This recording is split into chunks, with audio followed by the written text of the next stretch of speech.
I have a question for you this morning. Who are you? Just give me a word or two. Who are you? Nice. What else?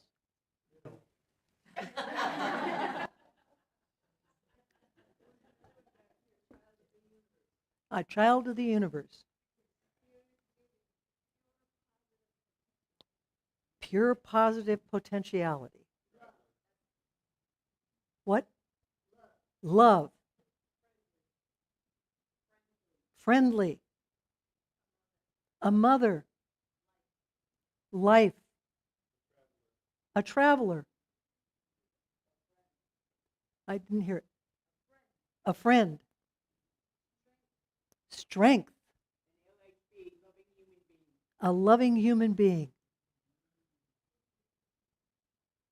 Any others? Yes. Creativity. Inquisitive. Yes. Harmony. That comes from our singer. Why am I not surprised? In the early 70s, my brother gave me a copy of I'm Okay, You're Okay for my birthday. Remember that book? Dr. Thomas Harris. It actually made the bestsellers list in the New York Times for over 2 years. That's how long it lasted. It was a very popular book back then, and obviously most of us remember it, and it introduced transactional analysis, or more commonly known as TA. Many facilitators took up the process and began to conduct workshops all over the United States focused on TA. My professional conference at the time often had interactive sessions back in the 70s and the 80s that were based on TA. At one session, I remembered that we were given a piece of paper that said, "Who am I?" And we were instructed to take this piece of paper and write down as many things as we could in about 5 minutes that described who we were and what we were, who I am. And after we had done that in silence, we were told to stand up, circulate in the room, and read each other's lists. And at the conclusion of that process, we sat down and shared what we had on our lists. Well, some poor, unsuspecting man volunteered to share his list with the facilitator. That was the wrong time to volunteer. Most of us maybe had 8 or 10 things that we had listed on the paper, and this guy went quickly through his list. Father, husband, baseball coach, fisherman, recreation supervisor, and then he stopped and started to sit down. And the facilitator goes, there's more. And so he stood there, and what he was looking for was what was the true essence of this individual? What was this person truly all about? Needless to say, it took a bit of time and was an excruciating process for the poor man. I don't remember his name, however. Recently, at the practitioners' retreat, we were challenged to create a little artwork that was about who we were. We had 2 masks that we were to create. One was to show the world who we were. This happens to be mine. And the other one was to show the world the things that we had hidden away within. Of course, the tough part was not drawing the pictures of ourselves. The tough part was actually sharing with the entire group. And why was it so tough? Because we were vulnerable with our peers. We didn't want to necessarily show who we truly thought we were. And technically, there are probably several more masks that could have been passed out and we could have created. We could have done one for work, one for our family, a third for the church, one for service clubs that we may belong to, or one for our friends that we gather with. And of course, the list goes on.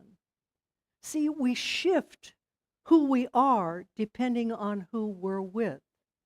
Because my guess is you're not the same with your family that you are at work or volunteering or doing something else.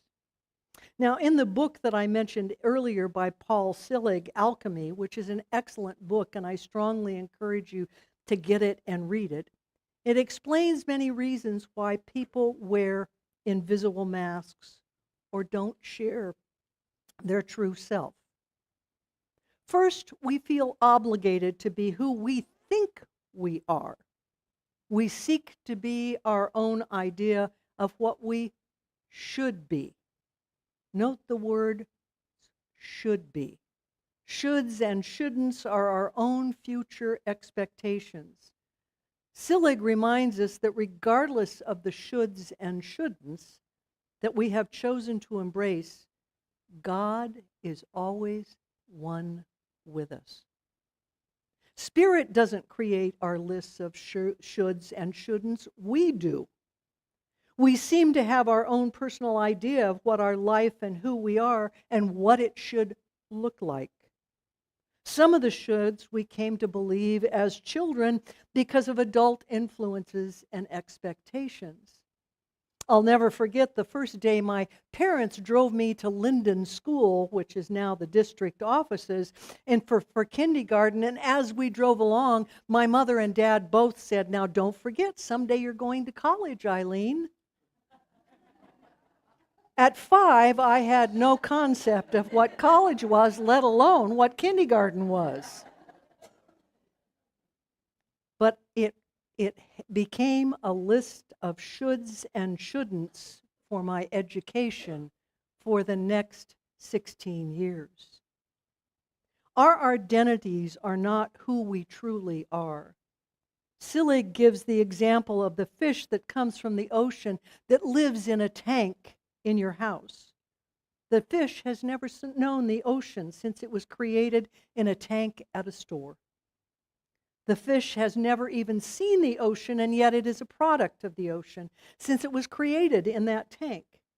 And in the tank in which it lives, depending upon how big it is, it has a floor, 4 sides, and a light up above it.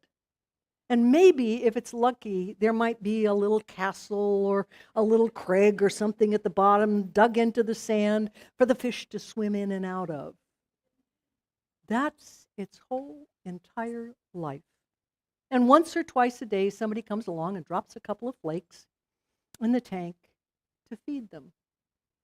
Life is an illusion for the fish, since the reality that they have is limited. There is no unity without creations except for the person that delivers the flakes. We too live in a fish tank, so to speak, by our own definitions of who we are. We create masks to avoid being known by our shames, our disappointments, our angers, our frustrations. We feed ourselves with flakes of shoulds and shouldn'ts.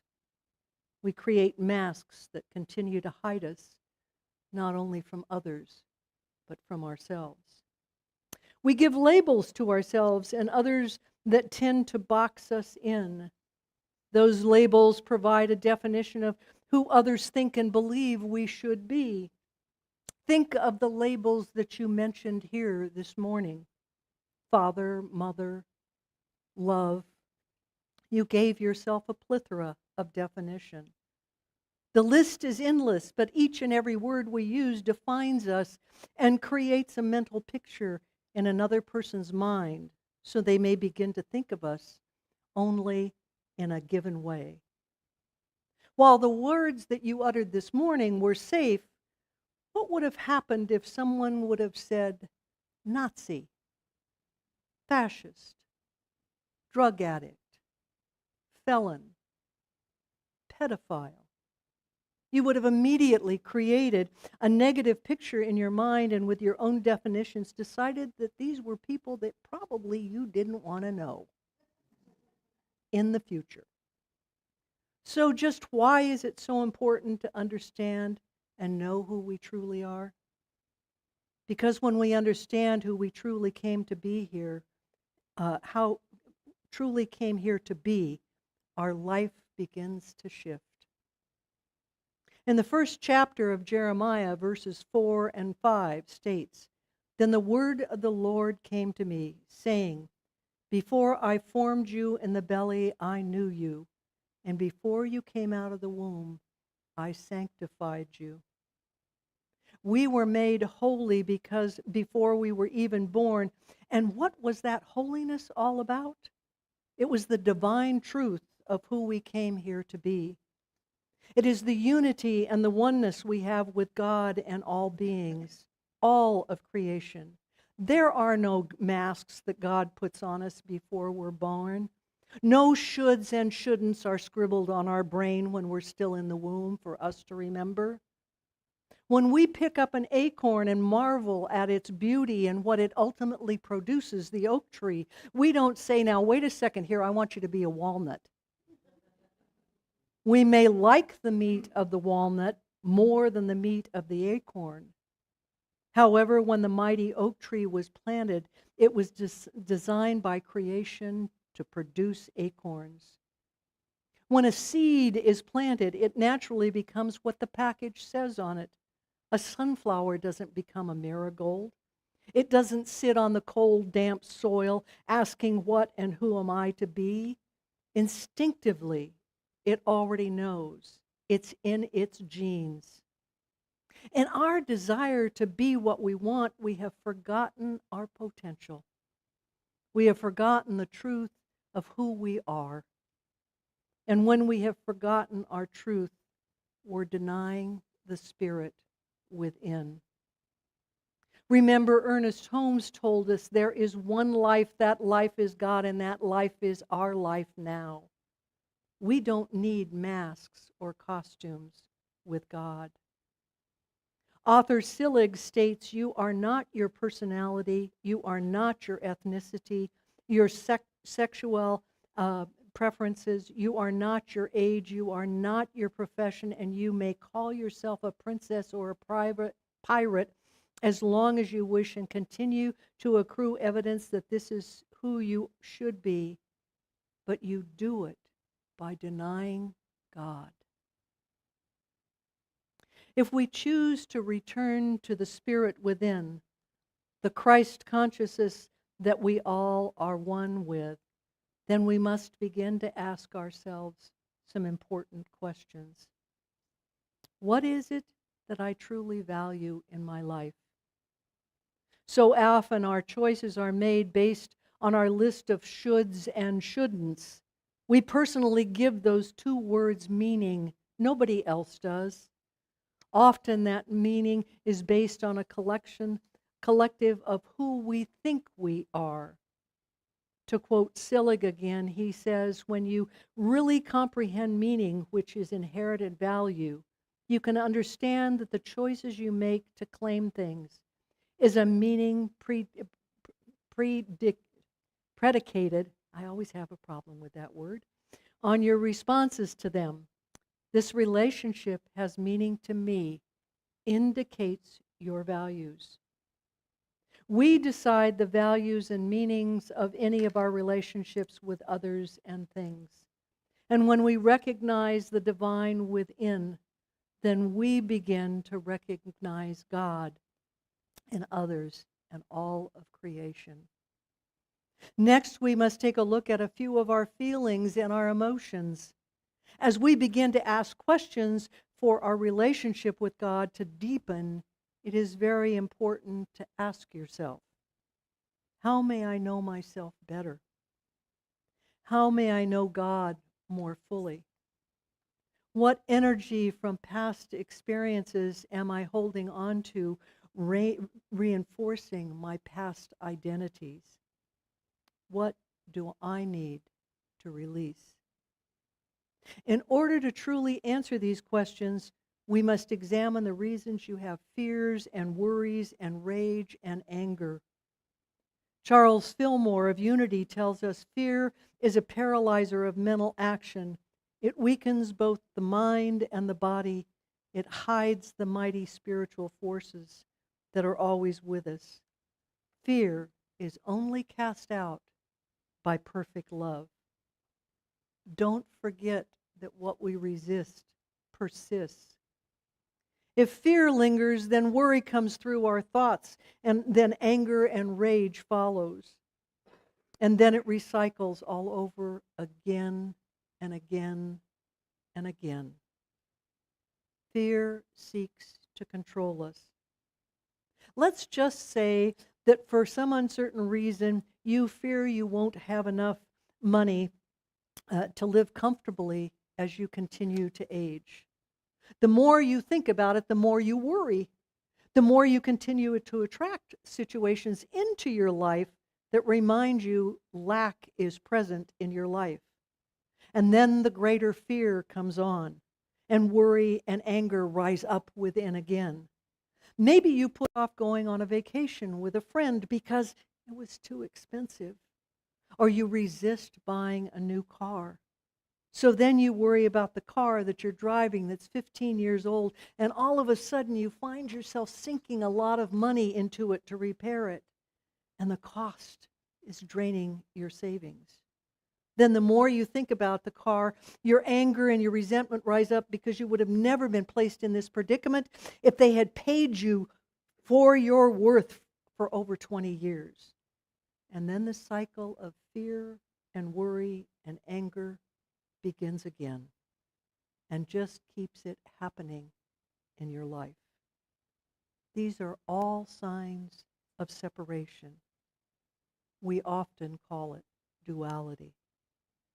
If we're in this position where we believe we're unloved, misunderstood, unheard, and unseen, and when we choose to heal these challenges, understand why these emotions exist within your thought process, and when we seek to discover where these error beliefs came from, it is then that we can heal our past and release what no longer serves us and move forward in unity and oneness with the divine.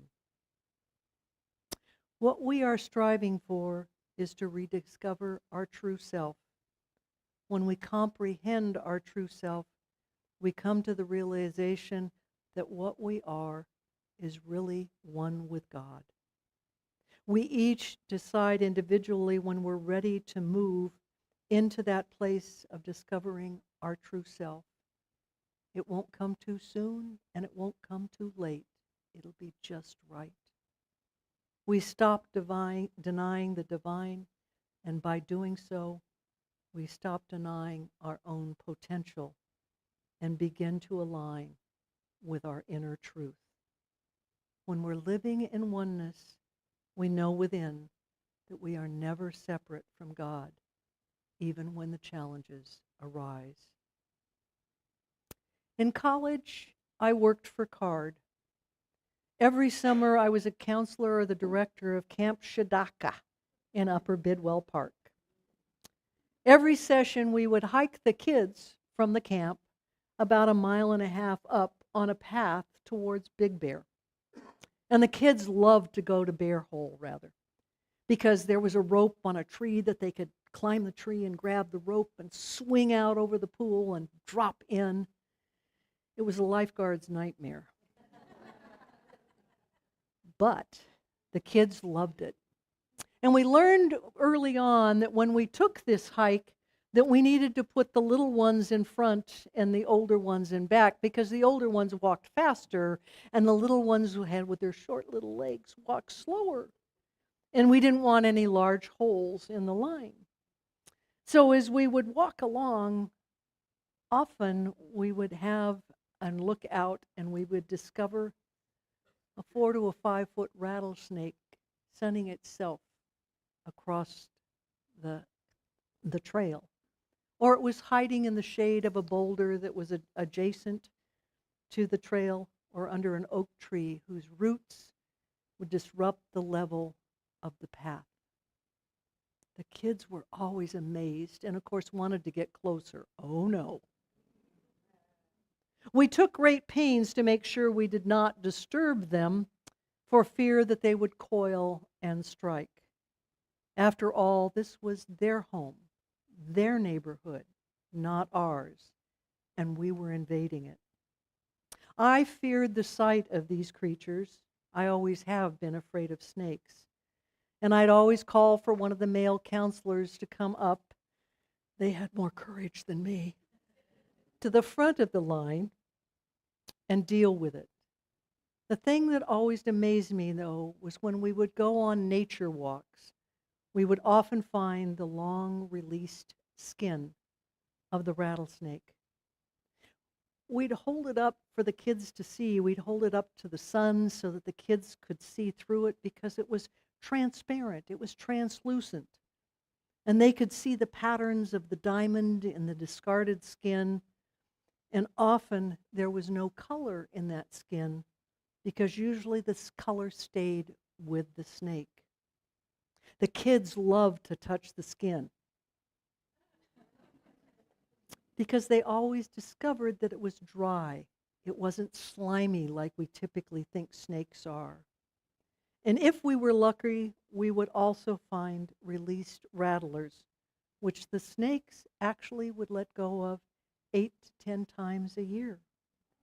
Instinctively, the snake knows that to grow, they must release a part of themselves that no longer serves them.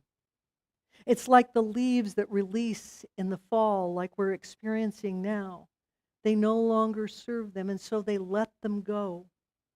And they let them go with ease and grace. Life would be so much simpler for humans if we could release in the same way.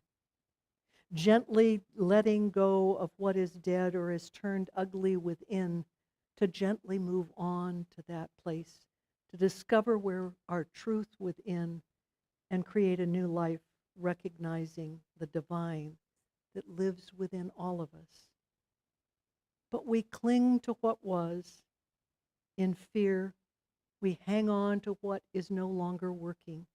And a lot of times we hang on even tighter. Our truth and the divine have been within us all along. Our task is to ask the questions that guide us to that place of healing, that place of knowing. So let the shredding begin, or shedding begin. Let us gently peel the layers of fear and worry and anger and frustration away so that once again we can see the diamonds within that sparkle when we remove our masks and our transparency allows our love and the divine to light the way. Then we can create a mask that surely shows who we are and that indeed we have the courage to overcome the comfort that lives within. This is the truth in my life, and this is the truth in yours. And so it is.